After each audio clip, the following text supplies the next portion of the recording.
ఓం గంగణవతే నమ ఐం సరస్వత్యై నమ శ్రీరామ రామ రామేతి రమే రామ మనోరమే సహస్రనామ తత్తుల్యం రామనామ రమేతి. ఓం నమ శివాయ శివాయ గురువే నమ. సర్వమంగళమాంగళ్యే శివే సర్వార్థసాధకే శరణ్యే త్ర్యంబకే దేవి నారాయణి నమస్తే. జయ గురు దత్తాత్రేయ నమ. శ్రీమాత్రే నమో నమ. మాతృభ్యో పితృభ్యో ఋషిభ్యో గురుభ్యో నమో నమ. జయ గురు దత్తాత్రేయ. నమో భగవతే మేధా దక్షిణామూర్తే మహ్యం మేధాం ప్రజ్ఞాం ప్రయచ్చ స్వాహ. జగన్మాతే నమో నమ. ఆదిశక్తి స్వరూపిణి జగదంబికాయ నమః. సుప్రీతావృత యూట్యూబ్ ప్రేక్షకులందరికీ కూడా నమస్కారం అండి. నేను పాలపర్తి గురునాథ్ శర్మ, జ్యోతిష్యం వాస్తు సిద్ధాంతిని.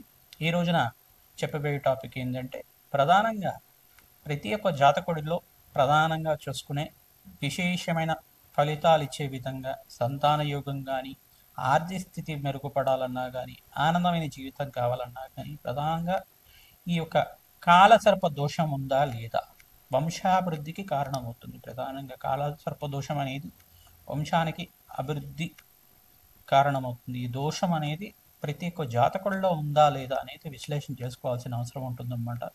ప్రధానంగా చూసుకుంటే కనుక కాలసర్ప దోషం అనేది, కాలసర్ప దోషం అనుకుండా దీన్ని ఏమంటారు, కాలసర్ప యోగం అనేది అంటారు అన్నమాట. దుర్యోగాల్లో యోగం అంటారు. ప్రధానంగా చూసుకుంటే కాలసర్ప దోషం ఏ రకంగా సంభవిస్తుంది అని చెప్పేసి అంటే కనుక, ఆగామి సూచిత సంచిత ప్రారబ్ధ కర్మల్లో అంతా కూడా దైవ ఆగామి సూచిత సంచిత ప్రారబ్ధ కర్మలు అని కర్మలు ఉంటాయి అన్నమాట.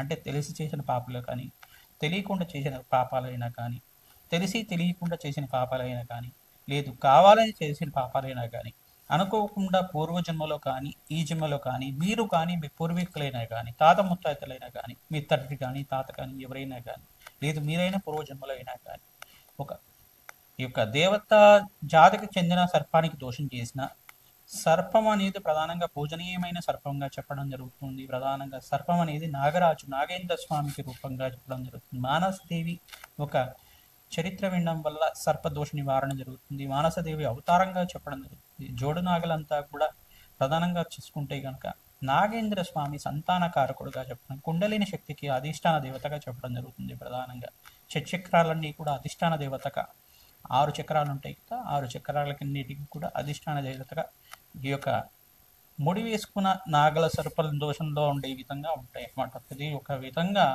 ఈ యొక్క మానవ యొక్క జీవన విధానం అంతా కూడా సర్ప జాతితో సంబంధమైన విధంగా ఉంటుంది. ప్రధానంగా చూసుకుంటే ప్రతి ఒక్క మనిషి యొక్క డిఎన్ఏ కూడా ఏ రకంగా ఉంటుంది, సర్ప రూపంలోనే ఉంటుంది అనమాట. ప్రధానంగా చూసుకుంటే మనం ఈ యొక్క పురాణాల్లో కూడా, వివిధ ఈ యొక్క పుణ్యక్షేత్రాల్లో కూడా ఈ యొక్క ఇతిహాసం అంతా కూడా చిక్కబడి ఉంటుంది. ఈ యొక్క సర్పం అనేది ప్రధానంగా పూజనీయమైంది. తద్వారా ఎవరైతే సర్పాన్ని పూజ చేస్తూ ఉంటారో వాళ్ళకి వంశాభివృద్ధి అవుతుంది, అఖండమైన ఐశ్వర్య ప్రాప్తి కలుగుతుంది, కీర్తి ప్రతిష్టలు కలుగుతాయి.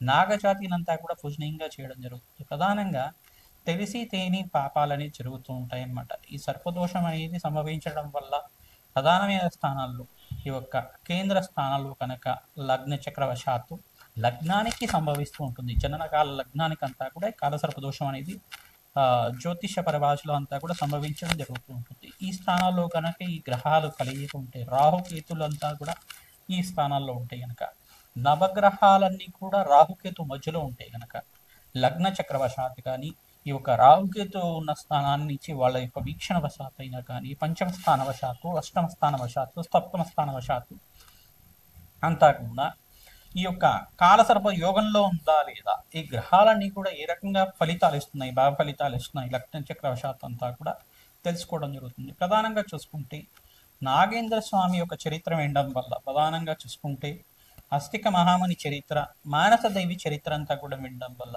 సర్పజాతిని సంరక్షించిన అస్తిక మహాముని చరిత్ర అంతా కూడా వినడం, మానసదేవి ప్రియపుత్రుడిగా ఉండి ఒక సర్ప యజ్ఞాన్నంతా కూడా, సర్ప యాగాన్నంతా కూడా ఆపిన వాళ్ళలాగా, ప్రధానంగా చూసుకుంటే ఒకానొక సందర్భంలో అంతా కూడా ఈ యొక్క సర్పయాగాన్నంతా జరిగేటప్పుడు ఈ యొక్క అస్తిక మహాముని అంతా కూడా వెళ్ళి సర్పయాగం చేయడం అంతా కూడా ఇది ధర్మబద్ధమైంది కాదు, అధర్మబద్ధమైంది, మీరంతా కూడా మానవాళికి మంచి జరగాలంటే సర్పజాతిని సంరక్షించాలి అని చెప్పేసి సర్పయాగాన్నంతా కూడా ఆపినవాడు కావున, అటువంటి పుణ్యవంతుడైన యొక్క పురాణ పురుషుడైన మహాముని యొక్క దివ్య చరిత్రను వినడం వల్ల ఆ ఘట్టమంతా కూడా సర్పయాగం ముందు చేశారు.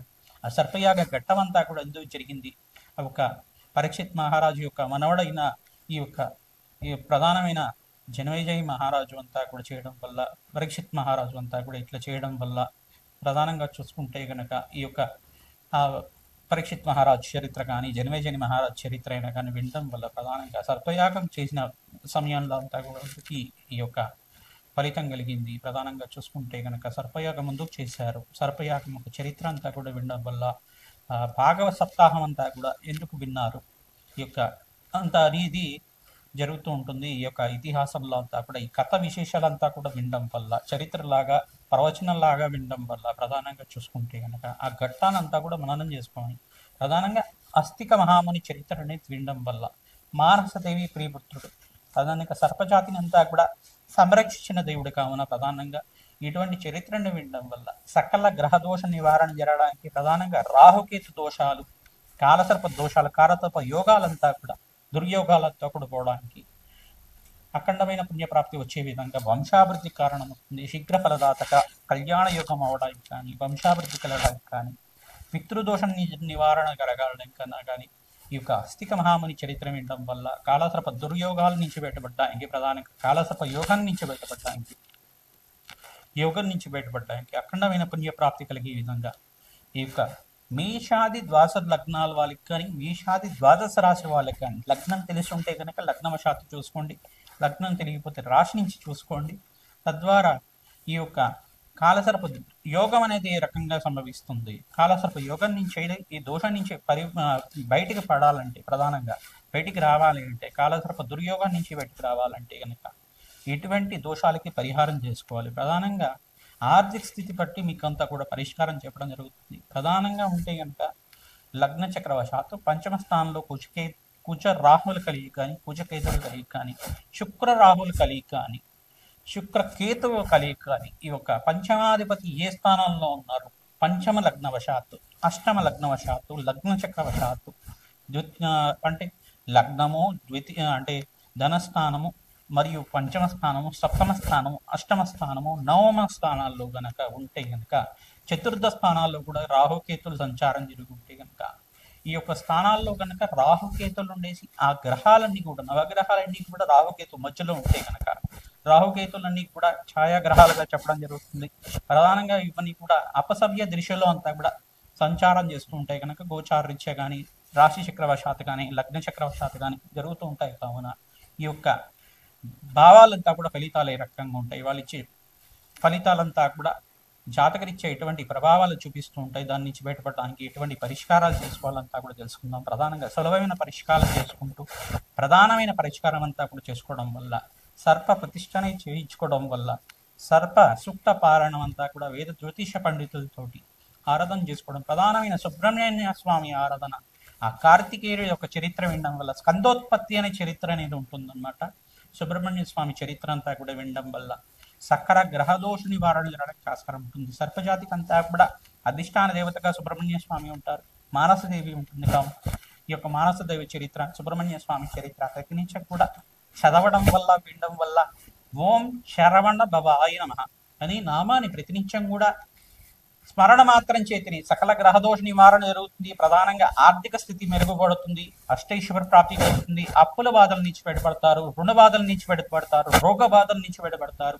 వంశాభివృద్ధి కారణమైన సుబ్రహ్మణ్య స్వామి అంతా కూడా శివ తేజో రూపంగా ఉంటారు. కావున ఆ కార్తికేయుడు మురుగనుడైన సుబ్రహ్మణ్య స్వామి అంతా కూడా కరుణా కటాక్ష వీక్షణలందరికీ కూడా కావాలని చెప్పేసి భావిస్తూ మేషాది ద్వాదశ లగ్న జాతకులకు అంతా కూడా ఈ యొక్క కాలసర్ప దోషం నుంచి బయటపడడానికి ఎటువంటి పరిష్కారాలు చేసుకోవాలంతా కూడా ఈ యొక్క జ్యోతిష శాస్త్ర ప్రామాణికంగా అంతా కూడా చెప్పడం జరుగుతుంది.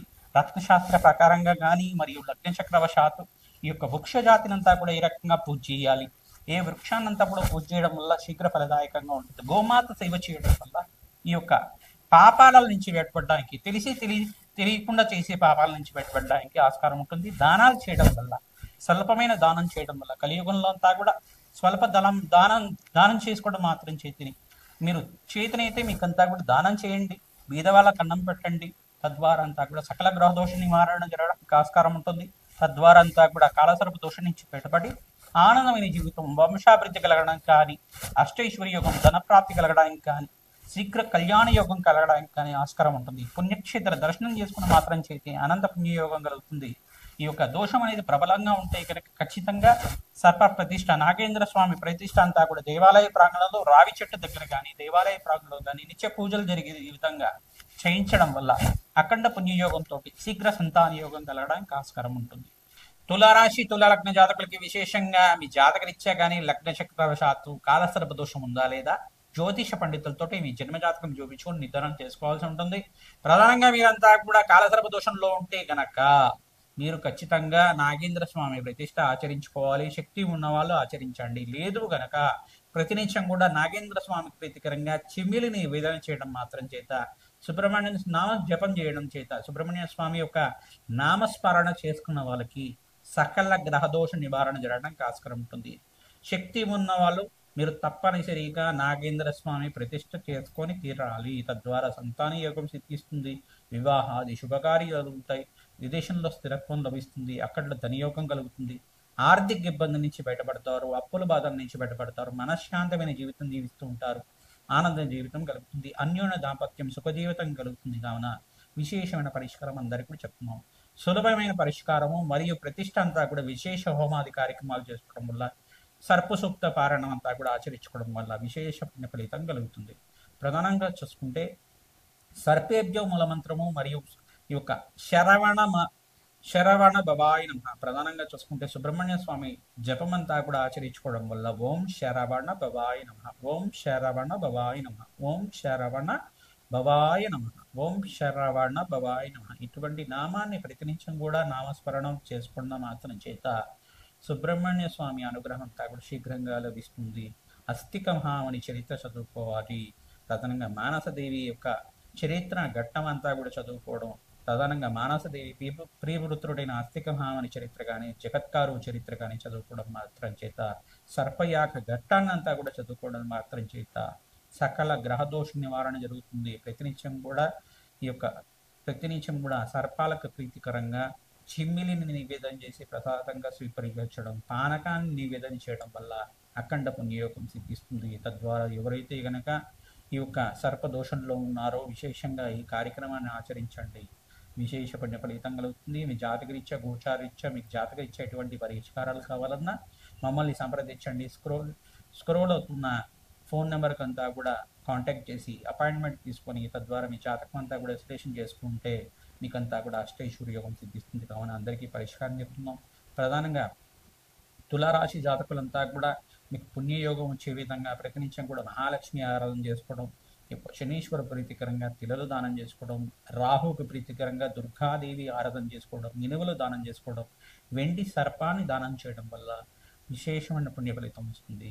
ఉలవలంతా కూడా నానబెట్టిన ఉలవలంతా కూడా గోమాతకు సమర్పించడం వల్ల విశేషమైన పుణ్య ఫలితం వస్తుంది. గణపతి ఆరాధన చేయడం వల్ల సకల గ్రహదోష నివారణ జరుగుతుంది. ఉండ్రాళ్ళని గణపతికి నివేదన చేయాలి, మోదకాలని గణపతి నివేదన చేయాలి, మోదకాలతోటి యజ్ఞాతికరతలు ఆచరించాలి. గణపతి హోమాన్ని చేసుకోవడం వల్ల సకల గ్రహదోష నివారణ జరుగుతుంది. చండీ హోమాది కార్యక్రమాలు సర్పసూక్త విధానంగా దుర్గాసూక్త విధానంగా అంతా కూడా ఆచరించుకోవడం, ప్రధానంగా ఈ యొక్క సర్పేభ్యో మూలమంత్ర విధానంగా యజ్ఞాతికృతులు చేయడం, సర్ప సంస్కార పూజ విధానంగా ప్రధానంగా సర్పబలి నాగబలి కార్యక్రమం చేసుకోవడం, ఇక బలి విధానంగా ప్రధానంగా యంత్రస్థాపన చేసుకొని యంత్రార్చన అంతా కూడా చేసుకోవడం వల్ల యంత్రము మంత్రము తంత్ర విధానంగా అంతా కూడా ఈ యొక్క దోష నివారణ అంతా కూడా చేసుకున్నాం. కావున విశేషమైన పుణ్య ఫలితాలు వచ్చే విధంగా శాంతి హోమాది కార్యక్రమాల్లో సర్పసూక్త పారాయణ సర్పశాంతి కార్యక్రమాల్లో పాల్గొనడం వల్ల ఈ యొక్క నాగదోష నివారణ సర్పదోష నివారణకి అంతా కూడా విశేషమైన పూజలు చేసుకోవడం వల్ల అఖండమైన పరివర్తనతో సంతాన యోగము, కళ్యాణ యోగము, ఆనందమైన జీవితం, అష్టైశ్వర్య ప్రాప్తి కలుగుతుంది. శ్రీమాత్రే నమః.